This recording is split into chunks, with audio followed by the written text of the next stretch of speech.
Presiden Republik Indonesia harus orang Jawa.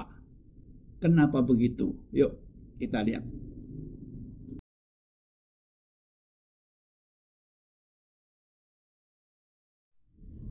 Bismillahirrahmanirrahim. Kali ini kita akan mengulas berbagai suku-suku di Indonesia.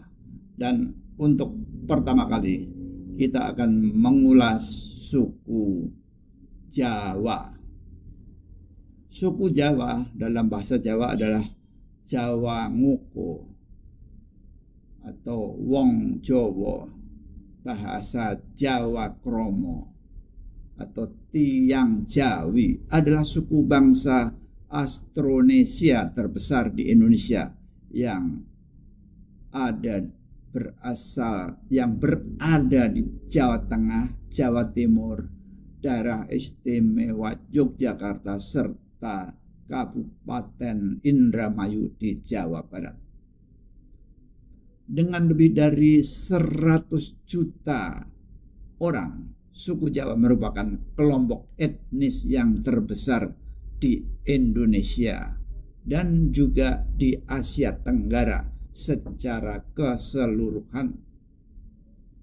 Bahasa asli mereka adalah bahasa Jawa yang merupakan bahasa Austronesia terbesar dalam hal jumlah penutur asli dan juga bahasa daerah terbesar di Asia Tenggara.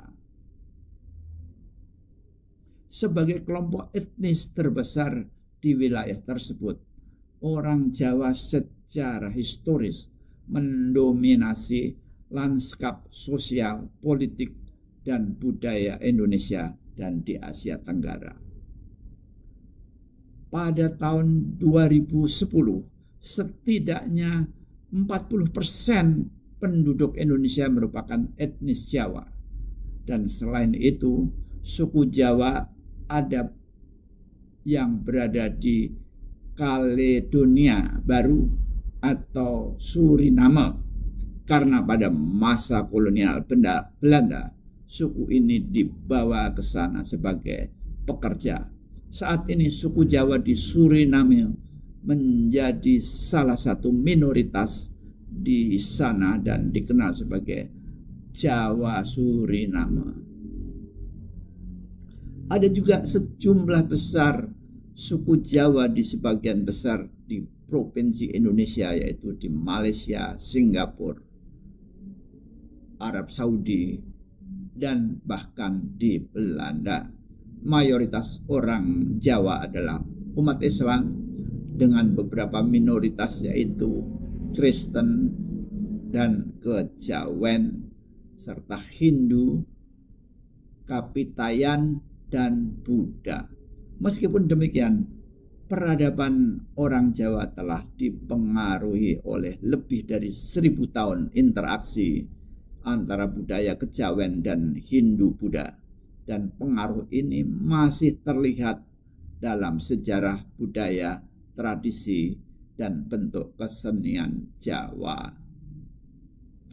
Dengan populasi global yang cukup besar, suku Jawa menjadi kelompok etnis terbesar keempat di antara umat Islam, etnis mayoritas Islam di seluruh dunia, setelah bangsa Arab, bangsa Bengali, dan Punjabi. Suku Jawa memiliki beberapa subsuku, yakni Jaseng, Banyumasan, Cirebonan, Osing, Samin, Tengger, Jawa Merauke, dan Jawa Suriname.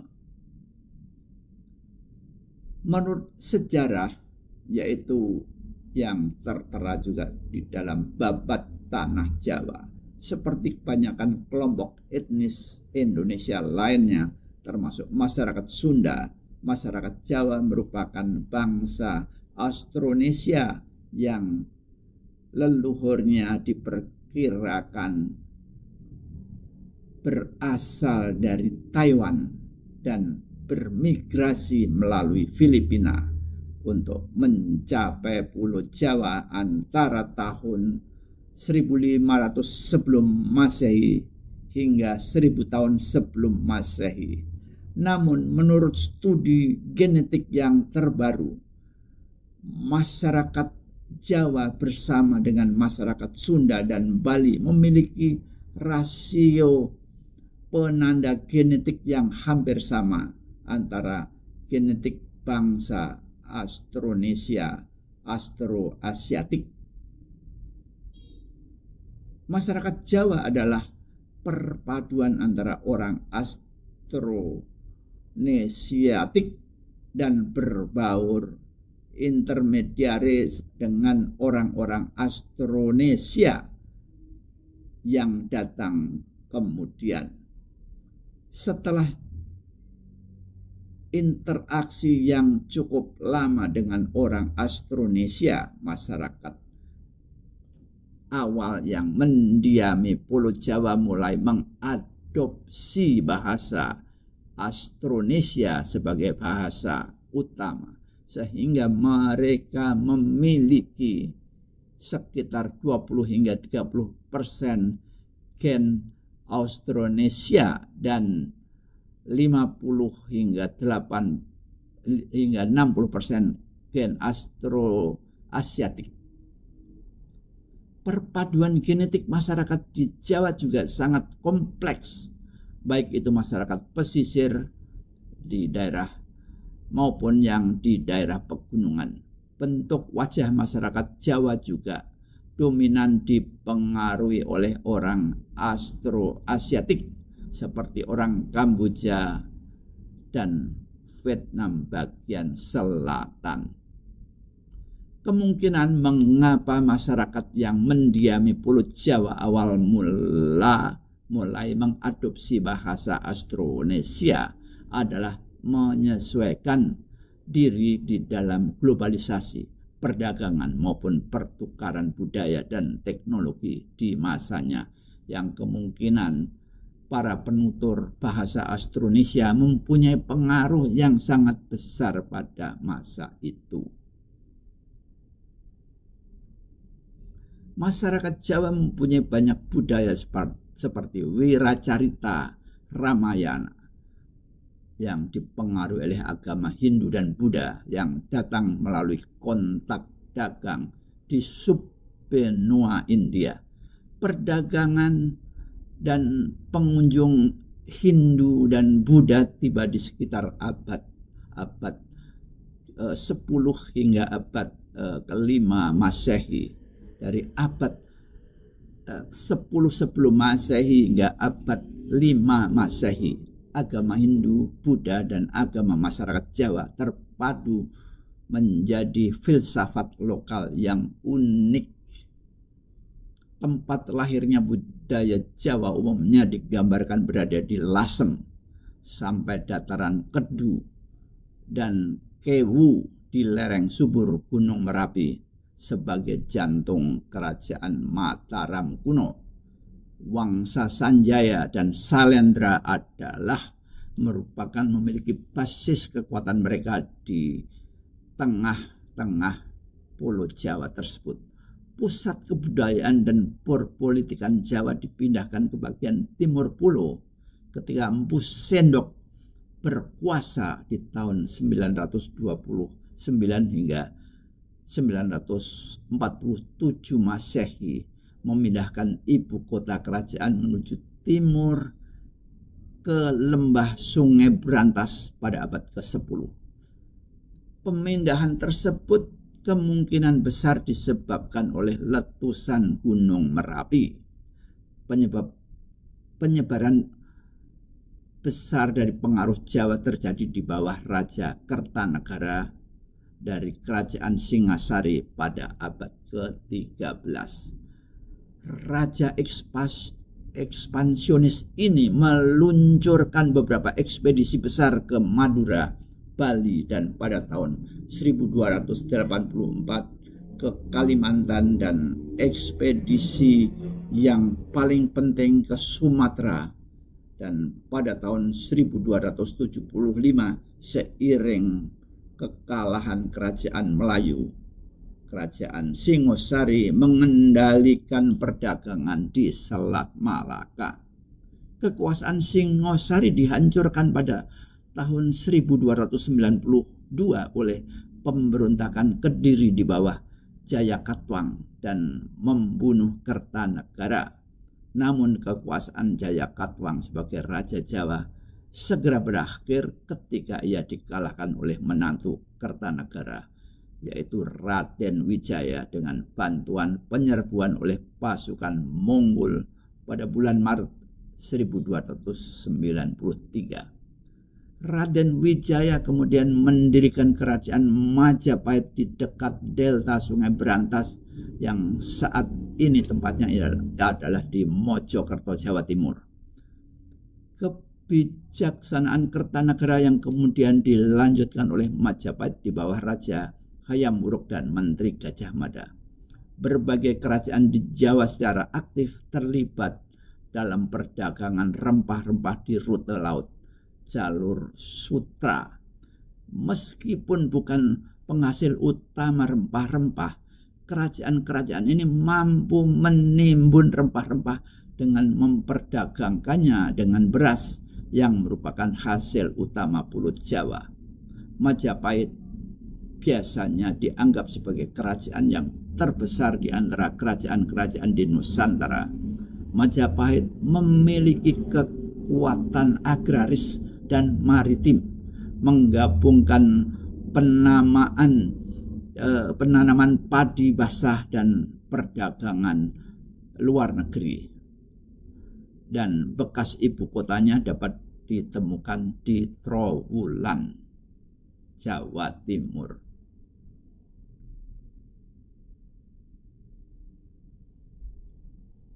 Pada tahun 1684, VOC datang ke Indonesia, dan sementara itu agama Islam juga memperoleh pijakannya di kota-kota pelabuhan di pesisir utama di utara Pulau Jawa seperti Gresik, Ampel, Delta, dan Surabaya, Tuban, Demak, dan Kudus. Penyebaran dari kegiatan dakwah Islam di kalangan masyarakat Jawa secara tradisional dikreditkan ke Wali Songo. Ya, Wali Songo merupakan simbol yang sangat kuat tentang penyebaran agama Islam di Pulau Jawa. Pulau Jawa mengalami perubahan besar seiring penyebaran Islam dan seiring terjadinya perselisihan terhadap proses pergantian kepemimpinan serta perang saudara serta berbagai konflik internal sehingga membawa keruntuhan Majapahit. Setelah runtuhnya Majapahit, hal itu memberikan dorongan dengan munculnya kerajaan-kerajaan Islam, dan utamanya adalah Kesultanan Demak menjadi kekuatan terkuat yang baru yang mampu serta bisa mengunggulin negara kota di pesisir utara Pulau Jawa lainnya. Selain daripada kekuasaan atas negara kota masyarakat Jawa, Kesultanan Demak juga menguasai pelabuhan Jambi dan Palembang di Sumatera bagian timur. Demak memainkan peran besar dalam menentang kekuasaan kolonial yang baru datang, yaitu Portugis. Demak 2 kali menyerang Portugis setelah pendudukan Portugis di Malaka. Demak juga menyerang pasukan sekutu Portugis dan kerajaan Sunda, membantu pendirian Kesultanan Banten.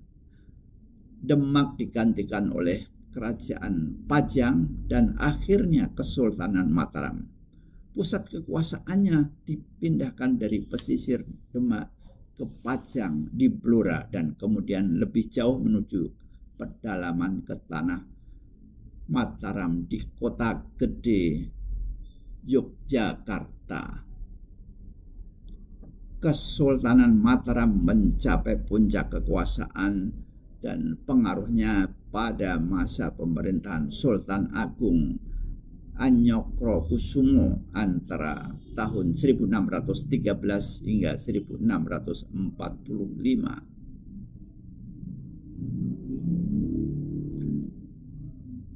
Pada tahun 1619,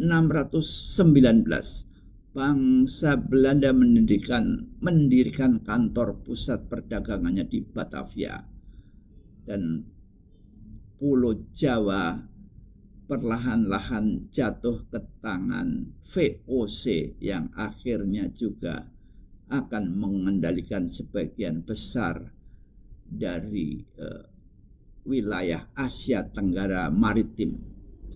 Intrik internal dan perang suksesi serta campur tangan Belanda menyebabkan Kesultanan Mataram pecah menjadi Kesultanan Surakarta dan Yogyakarta.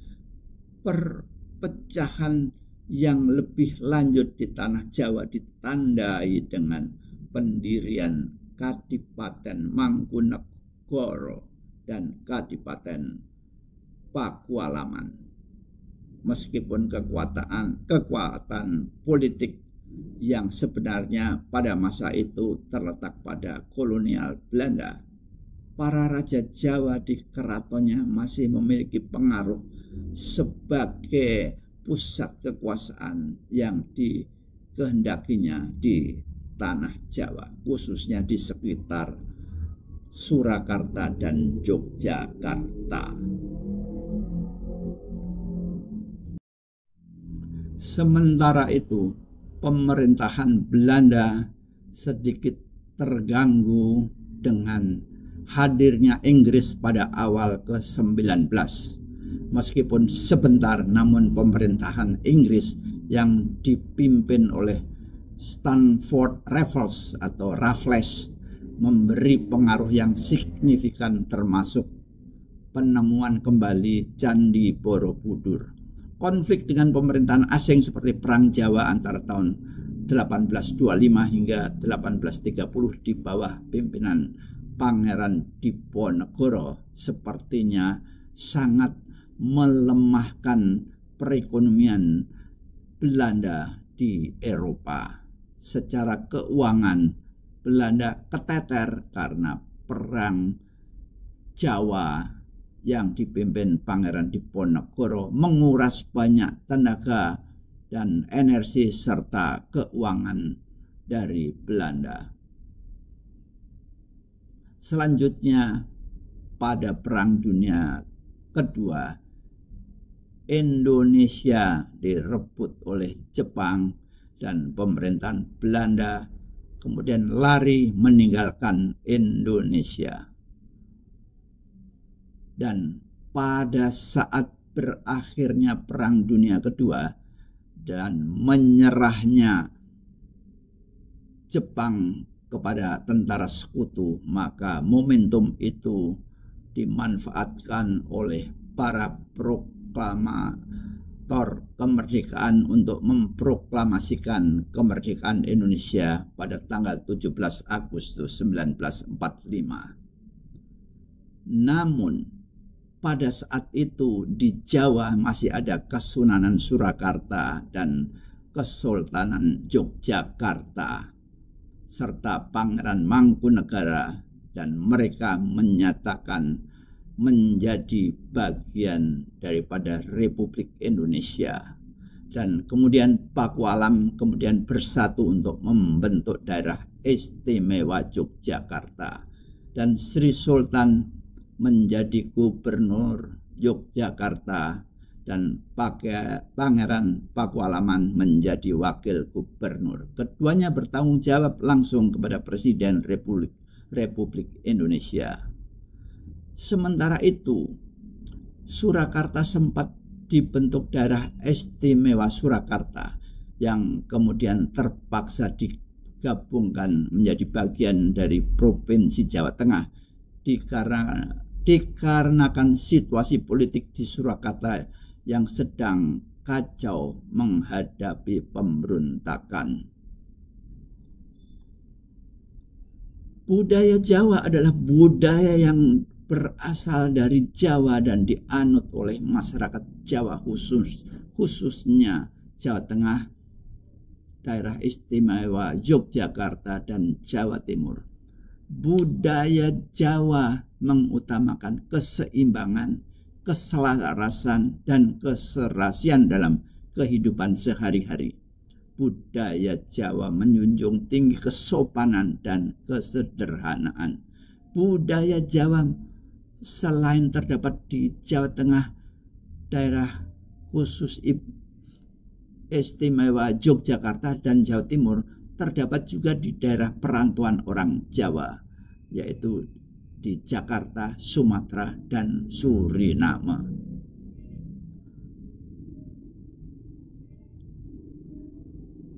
Pengaruh budaya Jawa tersebar hingga keluar Pulau Jawa, dan berbagai tradisi-tradisi misalnya wayang kulit, keris, batik, gamelan, hal itu semuanya menjadikan hal-hal yang sangat lekat dengan kehidupan orang Jawa, bahkan sebagian menjadikan sebagai sesuatu yang mistis, dan hal ini masih bisa didapatkan pada orang-orang Jawa yang ada di Malaysia dan ada di Filipina.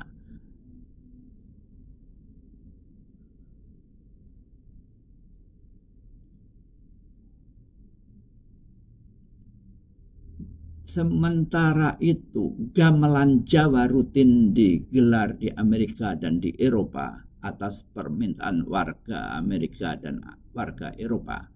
Sastra Jawa Negara Kertagama juga satu-satunya karya sastra Indonesia yang diakui UNESCO sebagai memori dunia menurut Guru Besar Arkeologi Asia Tenggara, Universitas Nasional Singapura John N. Mackenzie. Jangkauan kekuasaan Majapahit bahkan meliputi Sumatera dan Singapura, bahkan ke Thailand Selatan, yang dibuktikan dengan pengaruh kebudayaan dan corak bangunan, candi, patung, dan seni. Budaya Jawa termasuk unik karena bahasa Jawa mempunyai tingkat tutur yaitu ngoko, madya, dan kromo.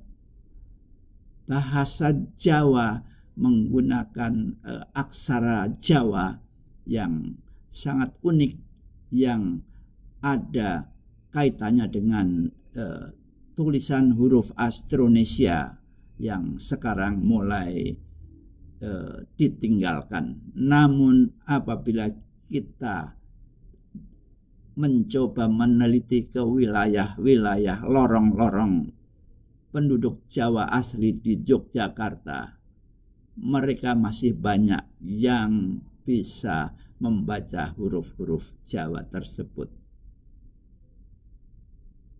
Sementara itu, bahasa Jawa merupakan serapan dari bahasa Sanskerta, terutama sastra Jawa, karena sejarah panjang pengaruh Hindu dan budaya Buddha di Jawa. Suku bangsa Jawa dalam bertutur kata sehari-hari, dalam menurut survei yang dilakukan oleh majalah Tempo pada awal dasawarsa 1990-an, kurang lebih hanya 28% orang Jawa yang menggunakan bahasa Indonesia sebagai bahasa mereka sehari-hari. Sekitar 22% menggunakan bahasa Jawa dan Indonesia secara campuran, dan selebihnya adalah menggunakan mayoritas bahasa Jawa saja. Bahasa Jawa memiliki aturan perbedaan kosakata dan intonasi berdasarkan hubungan antar pembicara dan lawan bicara. yang dikenal dengan unggah-ungguh. Aspek kebahasaan ini memiliki pengaruh sosial yang kuat dalam budaya Jawa dan membuat orang Jawa biasanya sangat sadar akan status sosialnya di masyarakat. Pada abad ke-15 misalnya hingga pertengahan abad ke-20, bahasa Jawa aktif ditulis menggunakan aksara Jawa, terutama dalam sastra maupun tulisan sehari-hari. Masyarakat Jawa sebelum fungsinya berangsur-angsur tergantikan dengan huruf Latin. Aksara Jawa ini masih diajarkan di Yogyakarta dan di Jawa Tengah dan di Jawa Timur di sebagian dari sekolah-sekolah negeri sebagai muatan lokal, namun penerapannya jarang dikuasai oleh generasi muda karena dianggap kurang praktis. Sastra Jawa dan filsafat Jawa, para cendekiawan, penulis dan penyair dan sastrawan Jawa terkenal karena kemampuan mereka merumuskan gagasan-gagasan dan menciptakan idiom untuk tujuan budaya yang tinggi melalui rangkaian kata-kata untuk mengekspresikan makna filosofis yang lebih dalam. Beberapa idiom filosofis muncul dari sastra klasik Jawa, babat dan tradisi lisan, dan telah menyebar ke beberapa media dan diangkat sebagai moto yang populer. Contohnya seperti Bhinneka Tunggal Ika digunakan sebagai semboyan atau moto nasional Republik Indonesia. Gemah ripah loh jinawi, toto tentrem kerto raharjo, jerba suki mowo beo, rawe-rawe lantas malang-malang putung, tutwuri handayani. Stratifikasi sosial antara lain adalah adanya kelompok yang ditempatkan sebagai priyayi. Masyarakat Jawa juga terkenal akan pembagian golongan-golongan sosialnya. Pakar antropologi Amerika yang bernama Clifford Geertz pada tahun 1960-an membagi masyarakat Jawa menjadi 3 kelompok, yaitu santri, abangan, dan priyayi. Menurutnya, kaum santri adalah penganut agama Islam yang taat. Kaum abangan adalah penganut Islam secara nominal atau penganut kejawen, sedangkan kaum priyayi adalah kaum bangsawan. Tetapi pendapat Geertz ini banyak ditentang karena ia mencampur golongan sosial dengan golongan kepercayaan. Kategorisasi sosial ini juga sulit diterapkan dalam menggolongkan orang-orang luar, misalnya orang Indonesia lainnya dan suku bangsa non-pribumi seperti orang-orang keturunan Arab, Tionghoa, dan India.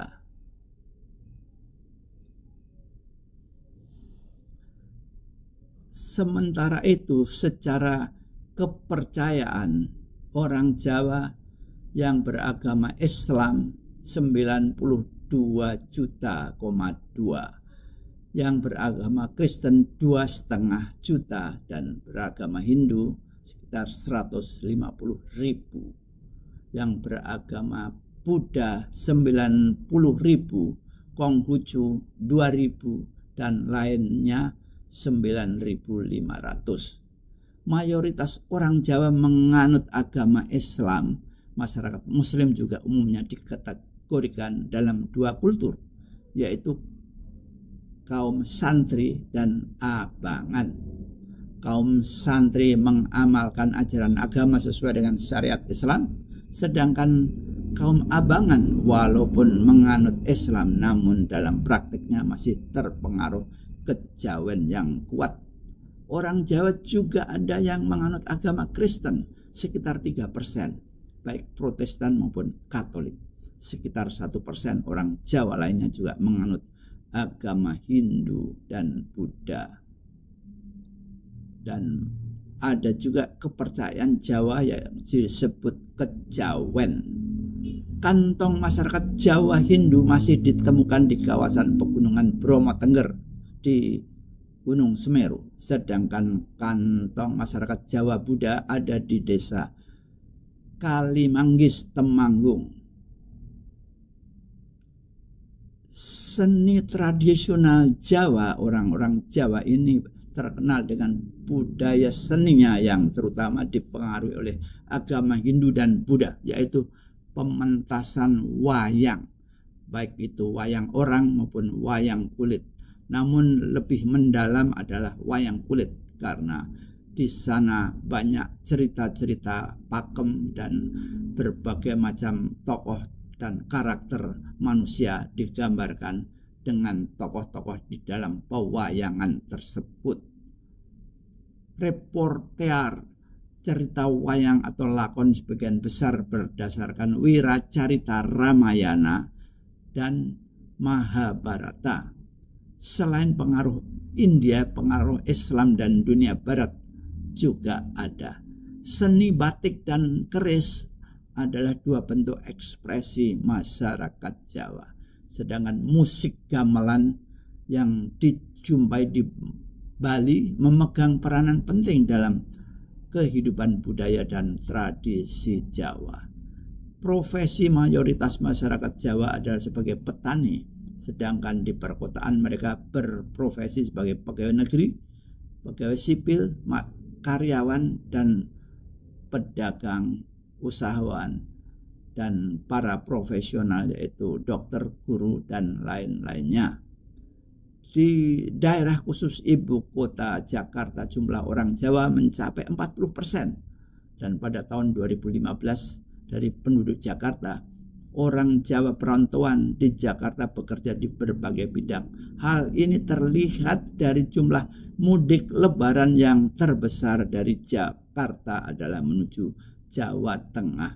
Secara rinci, pemudik pada tahun 2014 ke Jawa Tengah mencapai 7,8 juta orang.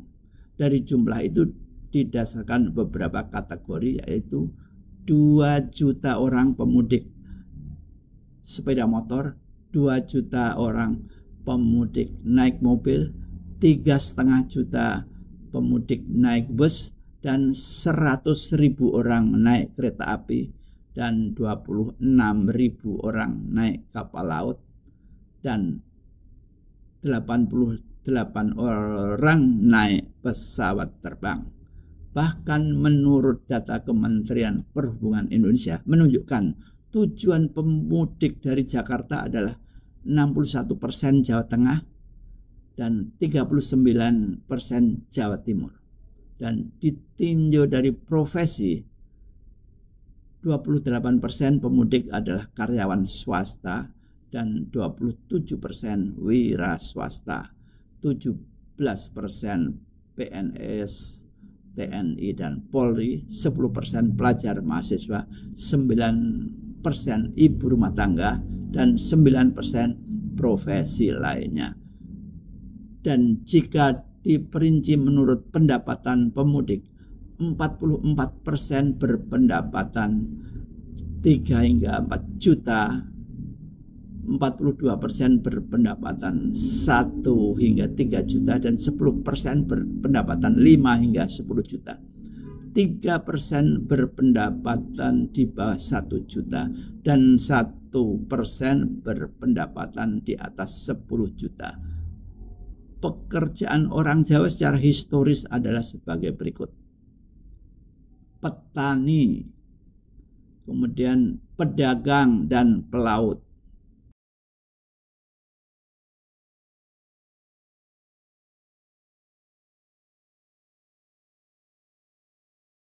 Pada zaman Majapahit, kompas dan magnet telah digunakan.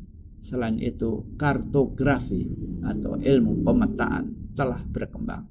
Pada tahun 1293, Raden Wijaya memberikan sebuah peta dan catatan sensus penduduk pada pasukan Monggol dinasti Yuan, dan menunjukkan bahwa pembuatan peta telah menjadi bagian formal dari urusan pemerintahan di Jawa. Penggunaan peta yang penuh garis-garis memanjang dan melintang, garis rum dan garis rute langsung yang dilalui kapal dicatat oleh orang Eropa sampai-sampai orang Portugis menilai peta Jawa merupakan peta terbaik pada awal tahun 1500-an. Kehadiran kolonial Eropa mengurangi angkatan para pedagang dan pelaut Jawa. Namun pada tahun 1645,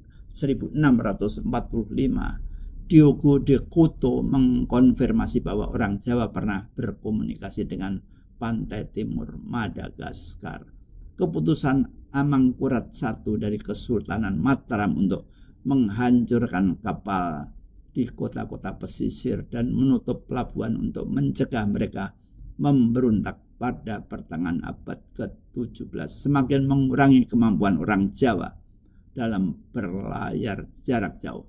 Ini diperkuat dengan perjanjian Mataram VOC tahun 1705 yang melarang orang Jawa berlayar ke sebelah timur Lombok, sebelah utara Kalimantan, dan sebelah barat Lampung.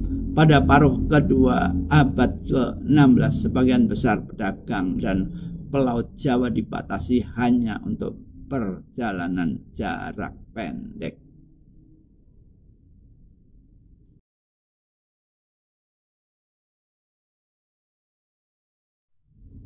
Orang Jawa dikenal memproduksi kapal besar yang disebut Kunlun Po, kapal Po orang Kunlun. Kapal-kapal ini telah melintasi lautan antara India dan Tiongkok pada abad kedua dan membawa hingga 1.000 orang bersama 250 hingga 1.000 ton kargo. Ciri-ciri kapal ini adalah berukuran besar, panjang lebih dari 50 atau 60 meter, dan memiliki papan berlapis, tidak bercadik, dipasang dengan banyak tiang dan layar berupa layar tanja, dan memiliki teknik mengikat papan berupa ikatan dengan serat tumbuh-tumbuhan. Kegiatan perdagangan dan perbudakan Jawa di Afrika menyebabkan pengaruh yang kuat pada pembuatan perahu Madagaskar dan pantai Afrika Timur. Hal ini ditunjukkan dengan adanya cadik dan okuli atau hiasan mata pada perahu-perahu Afrika. Jenis kapal besar lain yang dibangun orang Jawa adalah jong yang baru dicatat pada prasasti berbahasa Jawa kuno dari abad ke-9 Masehi. Meskipun karakteristiknya mungkin serupa, ia memiliki beberapa perbedaan dari Po, yaitu menggunakan pasak kayu untuk menyambung papan dan memiliki rasio penumpang terhadap bobot mati sebesar 2 kali. Pada zaman Majapahit, sebuah jong biasanya membawa 600 hingga 700 orang dengan bobot mati 1.400 ton dan memiliki panjang dek sekitar 70 meter dan panjang keseluruhannya hingga 79 meter.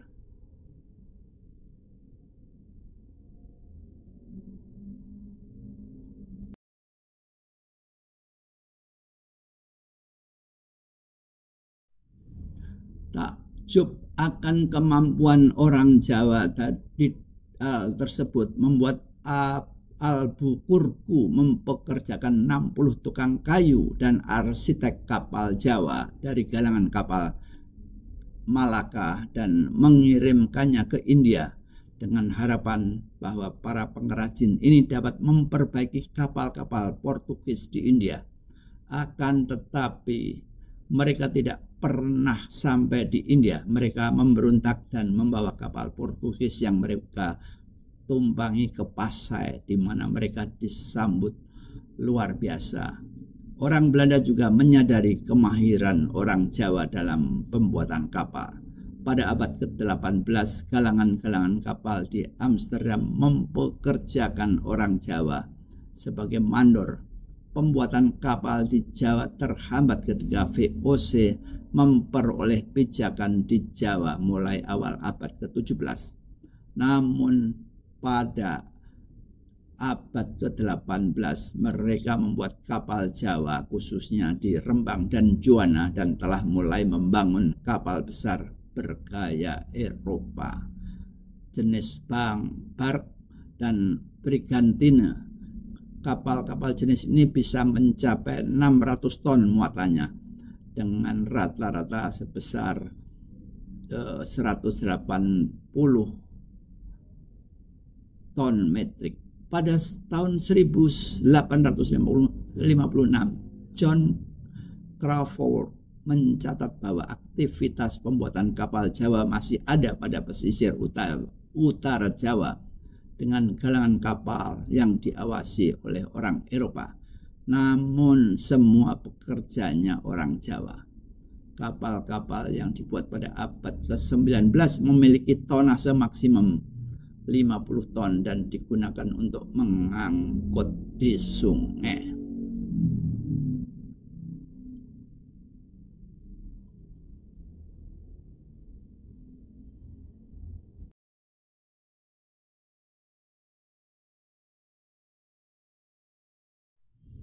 Selain kepandaian dalam membuat kapal, orang Jawa juga pandai menggunakan keahliannya di dalam pandai besi. Mereka mahir membuat peralatan pertanian dengan menggunakan teknik besi tempayang dibakar berulang-ulang. Dan di antara para ahli dan pandai besi tersebut tersembuhlah beberapa ahli keris yang mampu menciptakan keris yang sangat dihargai sebagai benda pusaka. Bahkan para ahli pembuat keris mereka mendapat gelar sebagai empu. Banyak nama-nama empu yang terkenal yang sering disebut di dalam kisah-kisah di Jawa, yang mereka empu gandring, empu cantrik, banyak empu-empu yang empu sendok dan lainnya yang mereka kesohor dengan kemampuannya membuat dan membentuk teknik keris yang demikian hebatnya. Ditekuk, dilipat, dipukul, dibakar, ditekuk lagi, dilipat lagi, dipukul, dibakar, ditipiskan, diasah dan lain sebagainya berulang-ulang sehingga menghasilkan keris yang memiliki pamor yang luar biasa. Bahkan sebagai benda seni pun pamor keris itu demikian indah dan sulit lawan atau sulit diikuti oleh orang-orang selain orang Jawa. Demikianlah kisah atau ulasan mengenai orang suku Jawa dengan berbagai keunikan dan berbagai tradisi kemahirannya sehingga bisa mengisi wacana serta mempengaruhi budaya dan peradaban di Indonesia pada umumnya. Jika suka silahkan like, share, dan juga jangan lupa subscribe dan tulis komen mengenai apa-apa yang Anda setuju atau apa-apa yang kurang setuju. Terima kasih.